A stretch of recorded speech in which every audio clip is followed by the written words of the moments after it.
তো বৃষ্টি বৃষ্টি আর বৃষ্টি, বৃষ্টি ছাড়া কিন্তু কোনো কথা নেই। আজকে 1 মাস ধরে এভাবেই কিন্তু বৃষ্টি হয়েই চলেছে। তোমাদের ওখানে কি হচ্ছে বন্ধুরা অবশ্যই জানিও। তো হ্যালো বন্ধুরা, তোমরা সবাই কেমন আছো? আশা করি সবাই খুব ভালো আছো, সুস্থ আছে, আমিও কিন্তু ভালো আছি। তো আজকের ব্লগটা শুরু করছি এখন বাজে হচ্ছে 7:50। তো তোমরা দেখেই নিলে, তোমাদের টাইমটাও আমি দেখিয়ে নিলাম, ঘড়ির কাঁটায় এখন কটা বাজে, ঠিক আছে। তো আজকের ব্লগটা কিন্তু আমি এখন থেকে শুরু করছি, আর একদম আজকের ব্লগটা কিন্তু বৃষ্টি দিয়েই শুরুটা করলাম, জানো তো। যেহেতু এত পরিমাণ বৃষ্টিতে ভাবলাম না বৃষ্টি দিয়েই আজকের ব্লগটা শুরু করি। তো বন্ধুরাও একটু দেখুক যে কি পরিমাণে বৃষ্টি হচ্ছে। তো সেই জন্য কিন্তু এই দেখো একদম সকাল সকাল তা দেখে তো নিলে যে কটা বাজে এখন। তো এরকম বৃষ্টি এই সকাল থেকেই কিন্তু শুরু হয়ে গেছে। তো এইভাবেই কেটে যাচ্ছে, প্রায় 1 মাস হতে গেল। এইভাবেই কিন্তু অঝরে বৃষ্টি হয়েই চলেছে। মানে যদি সকালে না হচ্ছে বিকেলে তো অবশ্যই হচ্ছে, এরকম একটা ব্যাপার, জানো তো। তো যাই হোক, ঘুম থেকে তো আমি উঠেই পড়েছি, উঠে নিয়ে এই যে ব্রাশ নিয়ে নিয়েছি। তার আগে তোমাদেরকে একটু দেখিয়ে দিলাম বৃষ্টিটা। তো তারপর হচ্ছে এই যে ব্রাশটা নিয়ে নিয়েছি। তো আমি উঠেছি বলতে ওই 7:30 নাগাদ উঠেছিলাম। তো উঠেই বা কী করবো বলো বৃষ্টিতে, তাই একটু শুয়েই ছিলাম। তো 7:30টার সময় উঠেছি। আর তোমার দাদা ভাই তো উঠে হচ্ছে কাজে গেছে, জানো তো, 4টের সময়। তো তখন তো বৃষ্টি হচ্ছিল না। তো তোমার দাদা ভাই 4টে নাগাদ হচ্ছে কাজে গেছে। তো তখন তো ভালোই ছিল, ভেবেছে যে বৃষ্টি টিষ্টি হবে না, কাজে চলে গেছে। আর ও তো প্রতিদিনই 4টের সময় কাজে যায়। তো ও তো চলে গেছে, তারপরে হচ্ছে এরকম বৃষ্টি নেমেছে। কিন্তু কাজটা হবে কি না জানি না, হয়তো বাড়িও চলে আসতে পারে, জানো তো। তো যাই হোক, আমি ওদিকে ব্রাশ ট্রাশ করে মুখটা ধুয়ে নিয়ে তারপর হচ্ছে বিছনা গুছাচ্ছিলাম। ঘরের কিন্তু কোনো কাজই হয়নি, বাইরেও বেরোতে পারছি না, আর কোনো কাজও কিন্তু হচ্ছে না। বাসন টাসন সবটাই কিন্তু পড়ে রয়েছে, জানো তো। তো আজকে সব কাজেই বেলা হয়ে যাবে, যেহেতু বৃষ্টি তো হয়েই যাচ্ছে বাইরে, কোনো কাজ তো এখন করতেই পারবো না। তো ভাবলাম না যে ঘরের কাজগুলো সেরে নিই। তাই যে ব্রাশটা করে মুখটা ধুয়ে নিয়ে চলে এলাম যে বিছনাগুলো গুটিয়ে নিই। তারপর দেখি বৃষ্টিটা কখন থামে, তারপরে বাইরের কাজে হাত দেবো। তো ওই জন্য এই যে বিছনা গুছিয়ে নিচ্ছি, আর ওদিকে কিন্তু বৃষ্টি হয়েই চলেছে। আর ছেলে মেয়ে দুজনেই কিন্তু ঘুমোচ্ছে। আমি আর ডাকিনি, বা উঠেই বা কী করবে বৃষ্টিতে। তো ওই জন্য ভাবলাম না আমার যে টুকটাক কাজগুলো আছে ঘরে সেগুলো সেরে ফেলি। তো ওই জন্য ওই দেখো বিছনাটা সুন্দর করে কিন্তু আমি গুছিয়ে নিয়েছি। আজকে কী বলো তো, জানলা টালনাগুলোও কিন্তু খুললাম না, যেহেতু বৃষ্টির ছাঁচটা চলে আসবে, ওই জন্য জানলাও খুলিনি। যে পরে বৃষ্টি থেমে গেলে তখন নয় জানলা টালনাগুলো খুলে দেবো। তো এই দেখো আমার সুন্দর করে কিন্তু বিছনাটাও গুটানো হয়ে গেছে, দেখেছো। আর এই চাদরটা যেন তো আমার খুব পছন্দের একটা চাদর, আমার তো ভালো লাগে। তোমাদের কেমন লাগে অবশ্যই বন্ধুরা কমেন্ট করে জানিও। আমার তো খুব ভালো লাগে এই বিছনার চাদরটা। তো এই চাদরগুলো না আমি হচ্ছে জানো তো হাট থেকে এনেছিলাম। আমাদের এখানে যেহেতু হাট বসে তোমার হচ্ছে বুধবার শনিবার করে, তো ওখান থেকেই আমি একবারে হচ্ছে 3টে চাদর নিয়ে এসেছিলাম। তো সে খুব ভালো লাগে চাদরগুলো, বেশ সফট সুন্দর চাদরগুলো, জানো তো। তো যাই হোক, বিছনাটা গুছিয়ে ভাবলাম যে না কিছু কি করব, তারপর ভাবলাম না একটু চা করেই আমি খেয়ে নিই। তো ওই জন্য আবার এই যে চা বসিয়ে দিলাম, দেখেছো দুধ চা বসিয়ে দিচ্ছি কিন্তু। তো একটু চা, বৃষ্টি হচ্ছে তো ঠান্ডা ঠান্ডাও লাগছে, আবার বৃষ্টিটা কমে গেলে কিন্তু সেই গরম লাগবে। তো ভাবলাম না যে একটু চা করেই খেয়ে নিই, একা একা কী আর করবো, বাইরে তো বেরোতে পারবো না। তো এই জন্য দেখো একটু চা করে নিলাম। তো চলো এবার হচ্ছে আমি একটু চাটা খেয়ে নিই, তো তারপরে হচ্ছে কাজবাজ পরে দেখা যাবে এখন। তো এই যে চা, এই যে বৃষ্টির সকাল আর গরম গরম দুধ চা, ব্যাপারটা কেমন জমে যাবে বলো তো বন্ধুরা।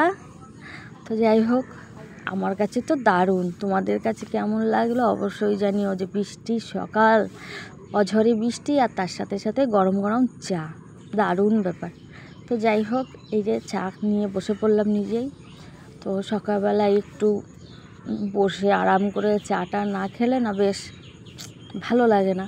আর যেহেতু আমি চাটা খেতে খুব বেশি ভালোবাসি, তাই বিশেষ করে আমি সকালবেলা সব কাজবাজ সেরে নিয়ে আগে হচ্ছে চা খেয়ে নিই। কিন্তু আজকে ঠিক তার উল্টোটা হলো, কোনো কাজই তো হলো না, শুধু ওই ঘর ঝাড় দেওয়া বিছনা গুছানো এইটুকুনিই হয়েছে, বাদ বাকি কাজ কিন্তু সবই পড়ে আছে।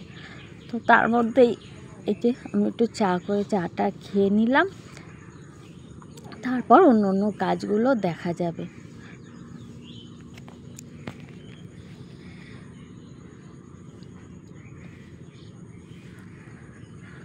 আর তোমাদের ওখানে কীরকম ওয়েদার বন্ধুরা অবশ্যই কমেন্ট করে জানিও কিন্তু কেমন।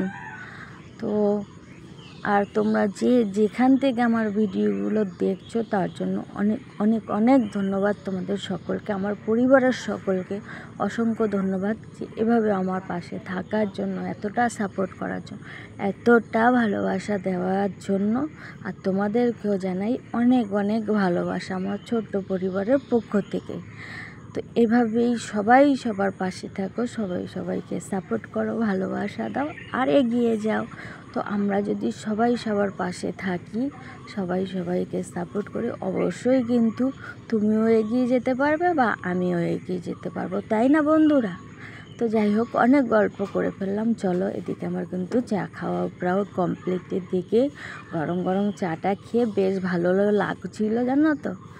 তো চলো এবার দেখি কি বাইরের কি পরিস্থিতি, কমে তো নি, আরও বরঞ্চ জোরেই হচ্ছে। তো যাই হোক, চা খেয়েছি, এর ভিতর দেখি মাছালা দাদা চলে এসেছে। কিন্তু আজকে একটা কি মজার বিষয় বলো তো বন্ধুরা, আজকে আমাকে মানে বাইরে বেরোতে হলো না, ঘরে দাঁড়িয়েই মাছটা কিনে নিচ্ছি, দেখেছো তো। আমাকে তো নয় বাইরে বেরোতে হচ্ছে না, কিন্তু এই মাছালা দাদাটার কতটা কষ্ট বলো তো। আজকে এত ঝড়ে বৃষ্টির মধ্যেও দেখো মাছ নিয়ে বেরোতে হয়েছে। ঠিক এটাই হচ্ছে মানুষের রোজগারের জীবন, মানে যে যেটা করে তাকে তো সে ঝড় জল বন্যা যতই যা হোক, তার কাজের জায়গাটা কিন্তু তাকে ঠিক রাখতেই হয়, তাই না বলো। তো আজকে আমি তো মানে কি বলবো তোমাদের, তোমরা দেখতেই পাচ্ছ যে আজকে আমি ঘরে বসেই মাছটা কিনে নিলাম, বাইরে কিন্তু বেরোতে হলো না। তো কী করে বেরোবো তোমরা দেখতেই পাচ্ছ। তো এখানে দেখো রুই মাছ, চিংড়ি মাছ, তারপরে হচ্ছে তোমার কি আর একটা মাছ নিয়ে এসেছিলো, যাই হোক আমি এখন ভুলে গেছি। তো এই যে রুই মাছ নেওয়ার কথাই বলছিলাম, তো দাদা বলছে যে কেটে হবে না, মানে যদি আমি 500 নিই সেরকম কেটে আজকে দেবে না, তো নিলে আজকে গোটাই নিতে হবে। তো আমি দাদাকে বলছিলাম যে গোটা মাছটা নিয়ে আমি কী করব বলো, অত বড়। দিয়ে বলে হ্যাঁ তুই নিয়ে নেই, মানে আমাদের খুব চেনা পরিচিত হয়ে গেছে তো, অনেক দিন ধরে মাছ নেই। তো সেই জন্য ঠিক আছে দিয়ে দাও, কিনে রেখে হচ্ছে ফ্রিজে রেখে দেবোক্ষণ। তো ওই জন্য একটা গোটা মাছ পুরো তোমার ওই যে 210 টাকা মতো দাম হলো। তো এটা দিয়ে আমার 2-3 দিন হামেশাই চলে যাবে। তো ওই যে মাছটা ফ্রিজে কেটে ধুয়ে রেখে দেবোক্ষণ। দাদাভাই কেটেই দিচ্ছে, আমি বললাম একটু কেটে দাও, বলে হ্যাঁ আমি কেটে দেবো। দিয়ে দাদাকে দিয়ে ওই যে মাছটা সুন্দর করে কাটিয়ে নিলাম, দাদা এই যে কেটে দিল মাছটা। তো আজকে ঘরে বসে বসেই কিন্তু সবটা হচ্ছে, দেখেছো, বাইরে আর কিন্তু বেরোতে পারছি না। আর দাদা খুব বৃষ্টিতে ভিজে ভিজে কীভাবে মাছ বিক্রি করছে বা মাছ কেটে দিচ্ছে, দেখেছো কতটা কষ্ট। তো এই যে মাছটা আমাকে সুন্দর করে কেটে পিস করে দিয়েছে একদম। এবার আমি ধুয়ে পরে একদম গুছিয়ে নেব। তো এই দেখো বৃষ্টিটা এতক্ষণে থেমেছে, এখন বাজে মোটামুটি বেলা 11টা। তো তোমাদের সঙ্গে প্রথম আমি দেখা করেছি তখন বাজে 7:50, আর এখন মোটামুটি 11টা, 11:30 বাজে। তো এখন বৃষ্টিটা ক্ষান্ত দিল। তো বৃষ্টি যেই না ক্ষান্ত দিল, কটা ভিজে জামা কাপড় ছিল সে কটা আমি যে তাড়াতাড়ি করে মেলে দিচ্ছি। আর আমার মেয়েকে দেখো ফোনটা একটু ধরতে বলেছি, ক্যামেরাটা, তো ঘরের ভিতর থেকেই দেখো জানলার ফাঁক থেকে ক্যামেরাটা ধরছে, দেখেছো। মানে কাদায় আর কেউ বাইরে বেরোতে চাইছে না, তো আমাকে তো বেরোতে হবেই যেহেতু আমার কাজ রয়েছে। তো ফার্স্ট কাজ যেগুলো সেটা হচ্ছে জামা কাপড়গুলো মেলে দিলাম। আর কলপারে দেখো বাসন টাসনগুলো আমি সবটা বার করে নিয়েছি। তো কলপারে বাসন টাসনগুলো সব ধুয়ে মুছে একদম, আবার কিছুটা জামা কাপড় ছিল স্নান করে সেগুলো ধুয়ে একবারেই দেখো চলে এলাম কিন্তু আমি ছাদে। তো বাড়িতে তো ওই উঠোনে জামা কাপড় রয়েছে যেগুলো মেলে দিলাম, আবার এই স্নানের পর যেগুলো হয়েছে বা ছেলের দুটো জামা প্যান্ট একবার একটু নিরমায় ফেলে ধুয়ে দিলাম, সেইগুলো নিয়ে চলে এলাম এই যে ছাদে, যেগুলো ছাদে মেলে দিয়েছি যেটুকুনি হাওয়ায় টানে আর কি। তো চলো, জামা কাপড় তো মেলা হয়ে গেছে। তো ঘরে এসে তোমার হচ্ছে পুজো দিয়ে তারপরে যে রান্না বসিয়ে দিয়েছিলাম। তো পুজো টুজো দেওয়াগুলো তোমাদের সঙ্গে আর শেয়ার করতে পারলাম না বন্ধুরা, যেহেতু অনেকটাই বেলা হয়ে গেছে আর রান্নাও কিন্তু হয়নি। ওদিকে তোমার দাদাভাইও কিন্তু বাড়িতে চলে এসেছে, এই দেখো। তো বাড়িতে এসে কিন্তু তোমার দাদাভাই একটুখানি এই যে কাজ করছে। তো কাজ করছে বলতে এই উঠোনটায় না জায়গায় জায়গায় এখানে একটুখানি গর্ত সেইগুলো একটু মাটি দিচ্ছে, নাহলে জল দাঁড়িয়ে থাকছে তো ওই জন্য। আর এইখানে এই সাইডগুলো দিয়ে যে ফুল গাছগুলো ছিল, গোলাপ গাছ টাছগুলো, তারপরে হচ্ছে তোমার রজনীগন্ধার গাছ টাছগুলো ছিল, সেইগুলো তোমার দাদাভাই সব তুলে তুলে অন্য ওই পাশটায় লাগিয়ে দিয়েছে। আর এই সামনাটা ফাঁকা করে দিয়েছে, যে মানে মাটিটা ঠিক করবে বলে তাই। আর এই যে এখানে ডাল টালগুলো একটুখানি ছেটে পরিষ্কার করে দিচ্ছিলো। মানে এমনিতে তো বৃষ্টিকাল, তারপরে জঙ্গল জঙ্গল হয়ে থাকলে না বাজে লাগে দেখতে, তাই বললো এই যে পরিষ্কার করে। আর এই দেখো পেয়ারা গাছের ডালগুলো কেটে দিচ্ছে, যেহেতু হাঁটতে চলতে না মাথায় বাজে। আমার না বাজলে, আমি ছোটোখাটো মানুষ, কিন্তু তোমার দাদা ভাই এদের বাজে মাথায় লাগে বলে ওই যে ডালগুলো ছেটে দিচ্ছে, দেখেছো? তো গাছটায় অনেক অনেক পেয়ারা হয় জানো তো বন্ধুরা, কিন্তু কি বলো তো, এত মিষ্টি পেয়ারা। তো দুপুরবেলা খাওয়া দাওয়া সেরে একদম একটা ঘুম দিয়ে নিলাম, একটা ঘুম দিলাম। তো এই ঘুম থেকে উঠেছি 4:30 বাজে তখন। ওয়েদার দেখেছো বন্ধুরা, মেঘ করে আসছে কিন্তু দেখো। তো ঘুম থেকে উঠে হাত মুখটা ধুয়ে ভাবলাম যেন 2-3 দিন ধরে একটু বাপের বাড়িতে যাই না, বৃষ্টি টিষ্টিতে কেমন আছে কে জানে। তো ওই জন্য তোমার দাদাভাই বেরোলো বাজারে, আর আমি ভাবলাম ঠিক আছে তাহলে হাঁটতে গিয়ে একটু দেখেই আসি কী করে। হাঁটতে কত দূর চলে এলাম, দেখেছো এই খাতটায় কিন্তু একটুও জল ছিল না, বৃষ্টিতে এই জল পুরো ভরেছে।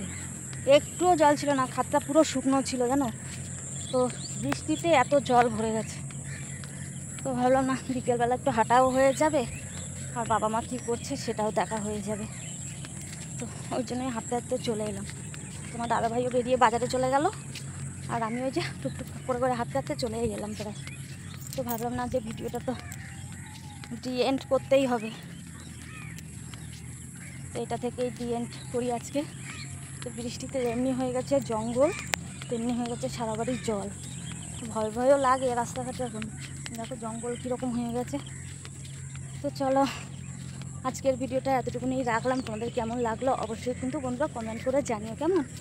আর ওয়েদার খুব খারাপই হয়ে যাচ্ছে, ওই দেখো মেঘ জমে গেছে, আবার হয়তো নামবে, দেখেছো দেখো পুরো মেঘ করে আছে। তো চলো আজকের মতো টাটা, আবার দেখা হবে নতুন কোনো ব্লগে। ততক্ষণের জন্য তোমরা সবাই খুব ভালো থাকো, সুস্থ থাকো। টাটা সবাইকে।